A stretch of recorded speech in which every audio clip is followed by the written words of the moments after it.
పులివెందుల్లో తొలిసారి టీడీపీ విజయం సాధించింది. జెడ్పీటీసీకి జరిగిన ఎన్నికల్లో భారీ మెజారిటీని టీడీపీ అభ్యర్థి కూటమి అభ్యర్థిగా బరిలో దిగిన మారింటి లతారెడ్డి విజయం సాధించిన నేపథ్యంలో టీడీపీ పోలిట్ బ్యూరో సభ్యుడు శ్రీనివాసరెడ్డి మనతో ఉన్నారు. చెప్పండి, ఈ విజయాన్ని మీరు ఏ విధంగా ఆస్వాదిస్తున్నారు? ఇది ప్రజలు ఇచ్చిన అద్భుతమైన తీర్పు. ఇది అనగదొక్కిపడిన ప్రజలు అవకాశం ఇస్తే, ఓటు చేతికిస్తే ఏ విధంగా స్పందిస్తారో పులివెందుల జెడ్పీటీసీ ఎన్నిక ఒక పెద్ద నిదర్శనం. ఇది లతారెడ్డి గారి గెలుపు, జగన్మోహన్ రెడ్డి గారి ఓటమి. ఈ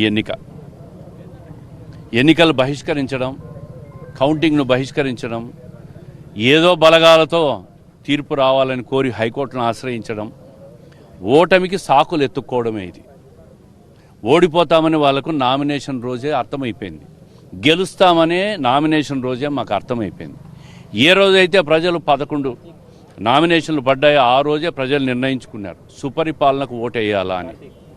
మంచి పరిపాలన ఇస్తున్న చంద్రబాబు నాయుడు గారి కూటమి ప్రభుత్వానికి మనము రాష్ట్ర వ్యాప్తంగా ఈ ఎన్నిక విజయం చేసి పెట్టి మంచి సంకేతం పంపించాలనేది ప్రజలు ఆ రోజే డిసైడ్ చేసుకున్నారు. ఎన్నికలు మీరు 14 నెలల ఏడాది కాలంలో జరిగినటువంటి అభివృద్ధి సంక్షేమాన్ని ప్రజల్లోకి తీసుకెళ్లే ప్రయత్నంలో సక్సెస్ అయ్యారా, లేదంటే ఇప్పుడు మీరు ఎన్నికల్లో ఇచ్చిన హామీలే ఈ గెలుపు కారణం?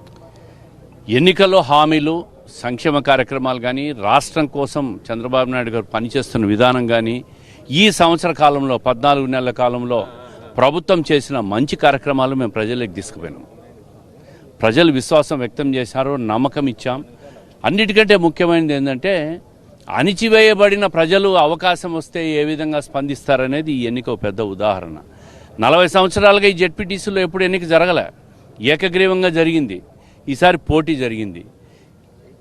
ఏదైతే 5 సంవత్సరాలు 2 పర్యాయాలు ముఖ్యమంత్రిగా ప్రాతినిధ్యం వహించిన నియోజకవర్గంలో తాగునీటికి చాలా గ్రామాల్లో సమస్య ఉంది.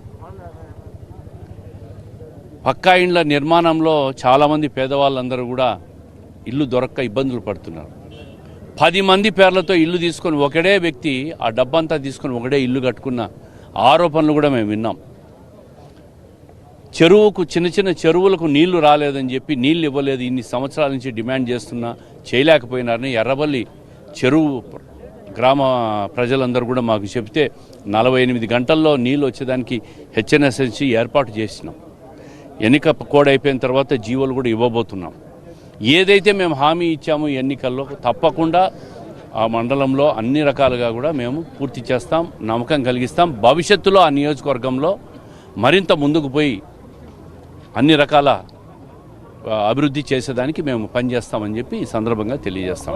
అంటే మీరైతే ఎన్నికల్లో ఇచ్చిన హామీల పట్ల ప్రజలు విశ్వాసంతో ఉన్నారు కాబట్టి ఓటేశారని చెప్పేసి మీరు అంటున్నారు. అయితే నిష్పక్షపాతంగా ఎన్నికలు జరగలేదు, మేము బాయ్కాట్ చేశాం కాబట్టి టీడీపీ గెలిచిందని చెప్పేసి వైసీపీ చెప్తారు. ఇది శుద్ధ అబద్ధం. ఓటమికి సాకులు ఎత్తుక్కొని చేసే ఆరోపణలే ఇవి. ప్రజాస్వామ్యబద్ధంగా ఎన్నిక జరిగింది. మేము ఏకపక్షంగా చేసుకోవాలంటే అన్ని నామినేషన్లు ఎందుకు, అన్ని తిరస్కారం గురి చేసేవాళ్ళం కదా. ఒకటే నామినేషన్ మిగిలేదు, ఏకగ్రీవం చేసుకునే వాళ్ళం. ప్రతి ఒక్కరిని నామినేషన్ వేయనిచ్చినాం, ప్రతి ఒక్కరిని ప్రచారం చేసుకొని ఇచ్చినాం, ప్రతి ఒక్కరు ప్రచారం చేసుకున్నారు, ఓటింగ్ జరిగింది. ఇంకా వాళ్ళ ఆరోపణల్లో ఈరోజు రీపోలింగ్ కూడా జరిగింది.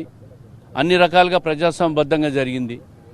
మరి ఇంకా వాళ్ళు ఏకపక్షంగా చేసుకున్నారు, అధికారాన్ని అడ్డం పెట్టుకొని మాట్లాడతారు. వాళ్ళలాగా అధికారాన్ని అడ్డం పెట్టుకొని ఎవరు కూడా ఎన్నికల ప్రక్రియను అపహాస్యం చేయరు. ఈ గెలుపు ద్వారా మీరేం చెప్పదలుచుకున్నారు? రాష్ట్ర వ్యాప్తంగా మేము ఒక మంచి సంకేతం ఇస్తూ ఉంటాం.